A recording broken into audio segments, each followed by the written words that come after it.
Oh, it's Rick Taylor.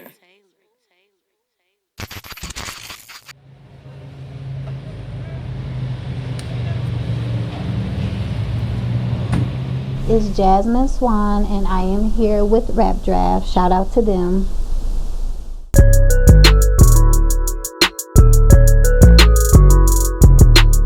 Yo, what's going on? It's your boy Rick Taylor back with another episode of the Rap Draft. And I got my girl Jasmine Swan with me. How you doing? I'm doing good. How you doing? Pretty good. Thank you for coming on the show. Here on the show, we like to interview all artists of all kind, not just music artists, but artists, painters, barbers, whatever you do that's art. And I feel like whatever you do that's good for the community and stuff, we like to bring you on the show and let the fans or people know more about you. So with that being said, my first question for you is, where was you born and raised? Okay. I was born in Chicago. Found that out when I was 25. I'm 28. And I was raised in Milwaukee. Mm-hmm. Now, where did you grow up in Milwaukee? I grew up on Mount Vernon Avenue. A lot of people don't really know where that is, but it's by like Marquette High School. So I grew up over there until I was about 18. Okay. Now, growing up, what was life like as a kid for you? Messy.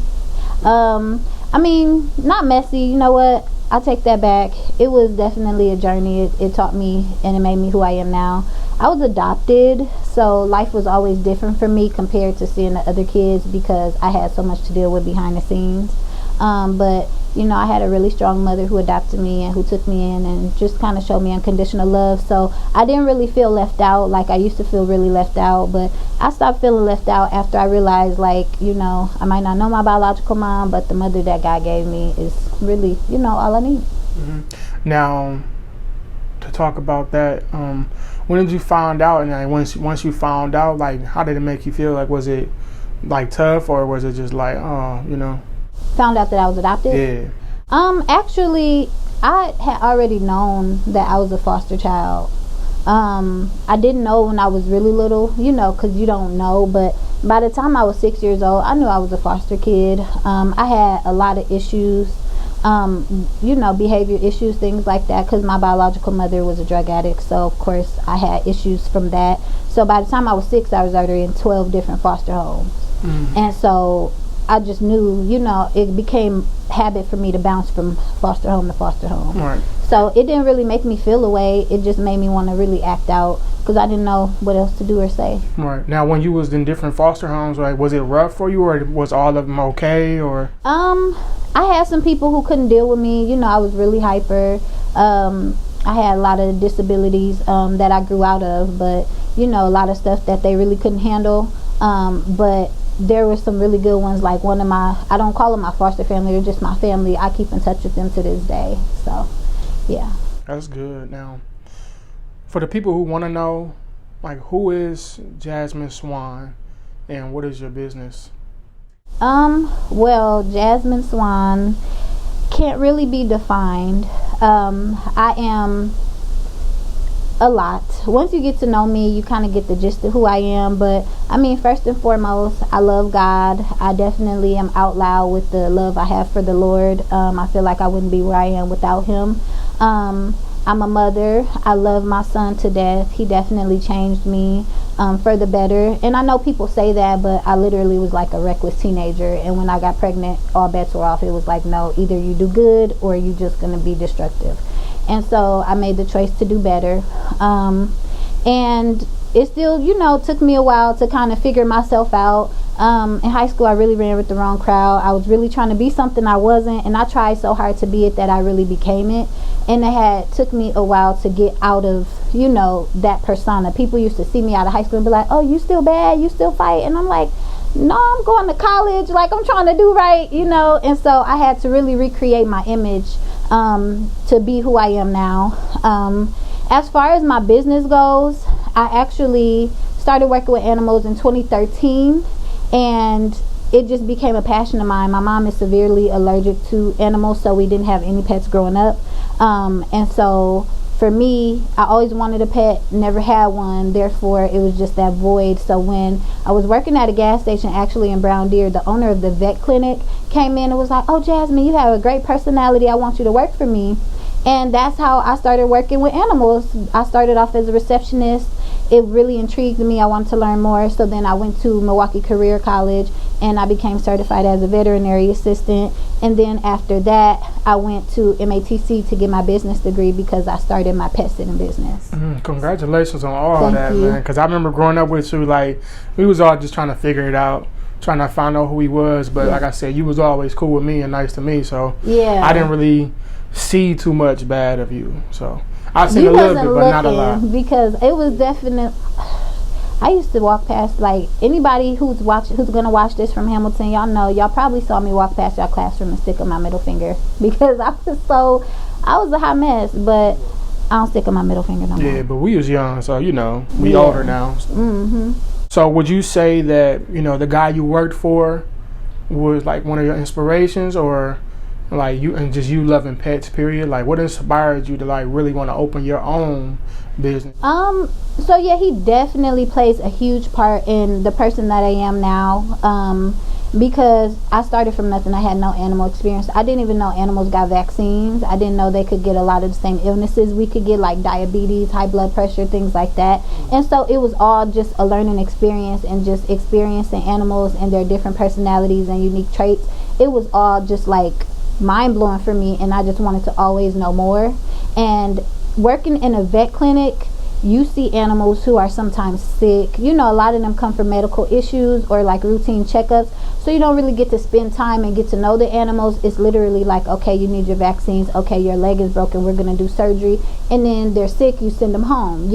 So I was like, well, I want to know what it's like to know a pet outside of the vet clinic.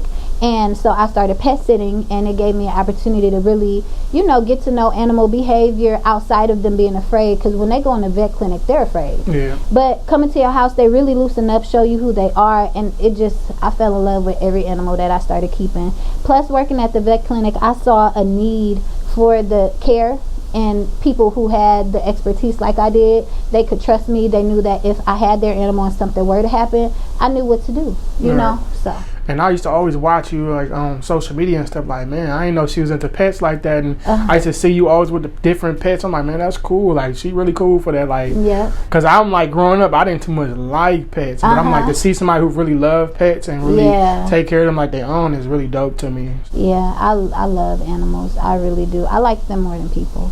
Yeah. People can get on your nerves. People get on your nerves. At least dogs can't cuss you out. They'll bite you, but they ain't gonna cuss. So I'm okay with that. Right, I hear you.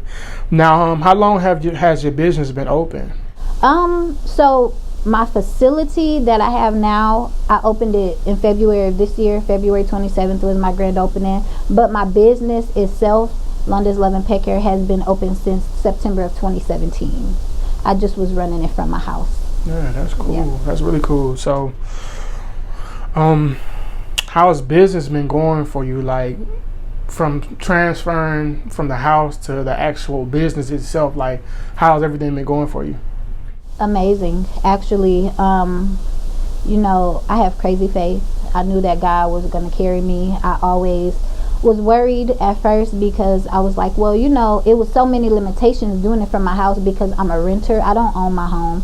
And so they were like, okay, if this is an income, we'll allow you to do it, but you can't have dogs over 40 pounds. You can't keep more than 2 at a time. And it was really like me having to turn people away because of those limitations. And so I was like, you know what, I'm going to work on my credit. I'm going to, learn about business. That's why I got my business degree. I said, I'm really going to do this the right way so that I can really take off with it. And so I advertised. I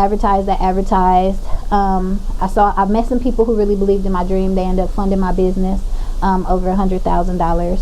And basically, when I started advertising, I just thought that maybe my friends and family were going to be my supporters. But when I checked the roster after my grand opening, I had 130 people here, and none of my friends and family signed in. I told them if you knew me personally, you couldn't sign in because I want to see external guests. And my guest count was 130 people at my grand opening, people I had never met, who had just heard about it on Facebook, people sharing it, talking about it. And so I was so blessed. So literally today I have no animals here, and this is the first time that my building has been empty since I opened. Wow. Yeah. Congratulations Thank to you. Yeah. Yeah. Yeah, because I seen it. I wanted to come, but I think I was doing something else, like some videos or something. But I really wanted to come, and like, how was that whole day for you? Like, describe that day and your feelings. Now, if you know Jazz, I am full of feelings. I feel everything. Mm-hmm. So that day was just a lot. First of all, I had some issues. They were still painting that day, so my construction team was still painting. They hadn't finished everything, and the time was dwindling down. So I'm trying to tell them what to do, but I still had to go home and get dressed. Before I left, somebody was walking in the door, and I looked. I was like, "Wait, they're really early. It don't start for another hour and a half." It was my kindergarten teacher. She came to she had heard about it, and she came to my grand opening, and I cried and I cried and I cried, because I'm just like, for her to see me starting to not even know how to spell my name, to me being where I'm at, like, that meant a lot to me, you know, and that she cared enough about me after 24 years to, you know, come and see me and show her support. And so that was the start of the emotion. Then I had just lost my brother, and so him not being there, he was like really one of my main supporters, him not being there and being able to witness this, and he was like, he believed in me hardcore. That was kind of emotional for me, but it was still a really overwhelming type of joyous feeling, because everybody who walked in had either heard something really good about me, wanted to support me because it's a black owned business, or just wanted to come and see what I was about so they could tell people who had pets. So it was just absolutely amazing. Yeah, that's good. I really, when I seen the video, I was like, man, that's crazy. Like, it's good. Like, I was like, I'm proud of her. Listen, the day was so crazy. Like, if they ever go back and like watch my grand opening video, I didn't get to curl my wig. I didn't get to put on no eyelashes. I didn't have time for that, because by the time I walked in, people were grabbing me here and there, wanting to take pictures, ask questions. And yeah, I'm like, if this is what a celebrity feels like, I could do it for a day, but that's about it. Right. I couldn't do no more than Right. that. But it was just really nice to see that people saw me, because for a lot of my life I felt invisible. And so to know that people saw me, I was like, all right, y'all mess with Jazz, that's cool. Yeah, I was like, man, I'm genuinely really proud for you. Thank you. Because I'm like, man, you know, you welcome. I was like, man, anytime I see someone's like, that I know, or anybody, period, open a business up, I gotta applaud it, because I know how hard it is. It's not easy unless everybody else would have been doing it. So right, yeah. I applaud you for that. Thank you. You're welcome. Now, since you started in 2017, or even when you got this building, is there any pros and cons that you experienced? A lot. I'm always willing to share my knowledge. So, I mean, running it from your house, you know, you don't really have to worry about like all the extra, other than like the limitations I had previously stated. Mm-hmm. But one of the cons is, like, when you're looking for a commercial space to do what I'm doing, there are so many limitations from the city. There are so many things you have to be cautious of, and you have to make sure you're renting from the right people.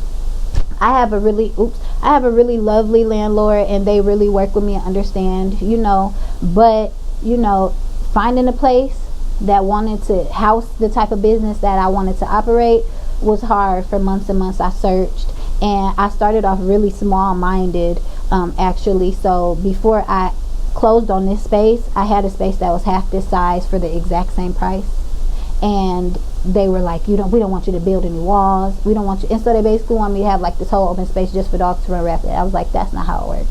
Right. You know, and so I was getting desperate, so I literally had signed the lease and almost sent it back to them. And then the alderwoman, her name's Shantia Lewis, I spoke to her, and she was like, Jasmine, your business is going to be bigger than that place.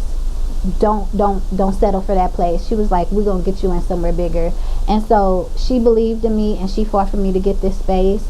And she was right, because now I'm at capacity a lot, and I wouldn't even be able to house as many dogs there as I would have here. So it's really just like believing in yourself, knowing what you want to do, where you want to be, because a lot of people think about now, but I was thinking about now. I wasn't thinking about the future. I wasn't thinking about one day when I'm gonna be at capacity. I was like, I'm 1 or 2 dogs here, there, this should be enough room. So really just knowing like business stuff, knowing like when you're talking to leasing agents and stuff, that there are secret charges they don't tell you about. So they may say, oh, the rent is $1,500, but then you might have to pay for snow removal, you might have to pay for taxes on the building that they don't tell you about, and then you have to really like look over your lease, because in my lease there was basically like, if a tenant around you complains about noise, I get put out. And I was like, I have dogs, they're gonna bark. So you have to really like know how to negotiate and stand on, and let them know that by allowing you in their space, that they're coming up. Right. You know what I'm saying? That you're the catch, that right. I'm adding value to your property. You know. So. I think that's dope how you can come in, you know everything that you know, so they can't like just try to get over on you, and that's really dope. Yeah, that's really dope.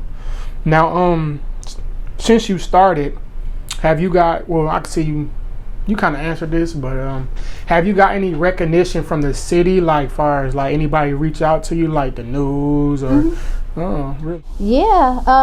So I had 2 interviews with TMJ4. I've been featured in multiple publications online. And then I do have an interview in September coming up too with another black-owned business who wants to talk to me. It's a publishing company as well. And then on the 28th I have a speaking engagement for a Black Women's Empowerment Conference as well. So I've been getting a lot of recognition, and then just people word of mouth. I was actually at the beauty supply store and somebody recognized me from the news, and that made me feel so good. Also made me very cautious that I have to carry myself in a certain way, because now I am my brand. Yeah. But also that people are seeing me, and word of mouth is really like your best. They're like, are you going to do paid advertisements on Facebook? And I said no, because they're going to continue to share, and once they continue to share, like my name is going to really be out there. So. Yeah, most definitely. Now, what advice would you give any business owner coming up right now? You have to think big. You can't think for now. You have to have a longevity type of mindset. Really just believing in yourself, knowing what you're capable of, challenging yourself, knowing that your business is going to be bigger than you can imagine. People who go into it with a really small mindset and are just there for the moment, they kind of put themselves in a box. And you have to really step outside of that comfort zone. You have to really challenge yourself and be like, okay, you know what? I want to make $100,000 my first year. Even if for the first 2 months you only had 2 clients, you're going to make that $100,000. You have to come up with ways to do it. Advertise yourself, sell yourself, talk about your business. Do what you have to do to really get to where you want to be. Like, just don't think small. And pray. You have to pray, because I promise you prayer is going to take you so many places, and if it's meant to be, God is going to make it happen. All right, you're right about that. You got to push yourself, believe in yourself, and pray and have faith. Yes. And put the work in. Absolutely. Put the work in. Yes. So my last 2 questions. What are your goals for your business right now? My goals for my business, my main goal is to stay open. I see so many businesses that pop up and they start, and then after a year they kind of just like are off the scene, and you're like, oh, what happened? And so my goal is to stay open, to stay relevant, to continue to, as the animal industry changes, to be able to keep up with that, to be able to build relationships with my clients, to build that trust with them and things like that. So that's really my goal, is just to be able to continue to effectively service everybody who comes my way. Well, you're doing a good job, and I believe that's going to really happen for you. Yeah. Now, my final question for you, I ask everyone who comes on this show this question. Where do you see yourself 5 years from now? Oh, I'm going to be rich. Listen, I'm going to be rich. I said that I'm going to be like an animal guru. I am going to be a Jill of all trades when it comes to animals. I'm going to do the grooming, doggy daycare, boarding. I'm going to get into training. I'm going to open a rescue. I'm gonna be a crazy cat lady. I'm gonna be a wild dog woman. I'm gonna be riding horses. All of that. All right. Sitting on a lot of money too. Okay. So that's really my goal. But no, all jokes aside, in 5 years, I definitely want to, at least, if not already have happened, be in the works of opening another location, you know, and be able to just like really expand my brand. So that's really it. Yeah. Well, And just make sure this is like something I can pass down to my son, you know, so he has something to him. If something were to ever happen to me, he has this, you know. Yeah. Okay. I know I said that was my last question, but I have another question for you. I meant to ask. Do you have, like, far as promotion wise, like, do you have like a YouTube, or do you have like a page or a website you Yes. can find you at? So I don't have a YouTube. I don't know how to do all that editing and stuff. I go on YouTube to listen to Erykah Badu, but I have a Facebook page, an Instagram, and I have a website. And they're all the same name, so it'll be London's Love and Pet Care LLC. Website londonsloveandpetcarellc.com, and then Facebook and Instagram are just London's Love and Pet Care LLC. Okay. Well, thank you for coming on the show. And like I said, I really believe in you. I'm proud of you. Congratulations, because I seen your growth. Like, we went to school together. Yeah. And I seen the growth. Thank And you. I said, you're welcome. And I got to give props. Like, that's my thing. I want to give props and give people their flowers while they're here.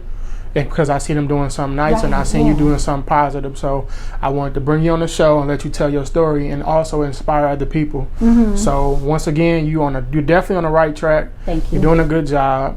And just stay on your grind. Don't worry about what nobody say. And, you know, do you. Okay, so since you giving me a shout out and giving me my flowers, I'm gonna go ahead and do the same for you. Thank you. Thank you. So we go way back. So this was photography class, probably my sophomore year of high school. So I was like 15, 14 years old.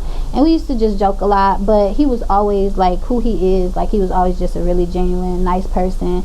And so as we grew up, and, you know, we kind of keep in touch just here and there on like social media. Just everything he did with passion, you know. So if he's interviewing you, he sees something in you. He's really good at what he does, no matter what it is. I still got his CD. Wow. From back in the day, he gave me a CD in class, and I still got it. It's in my, you know, those big old school CD books. Yeah. It's right in there. Yep, I still got it too. So yeah, I'm gonna give him his shout out too, because he's really on the road to greatness. And if y'all not on the wave, y'all better go ahead and hop on. Thank you. Well, I would definitely appreciate that. Thank you. And once again, thank you for coming on the show and sitting down and taking the time out to let me interview you. Thank you. And thank you. Love.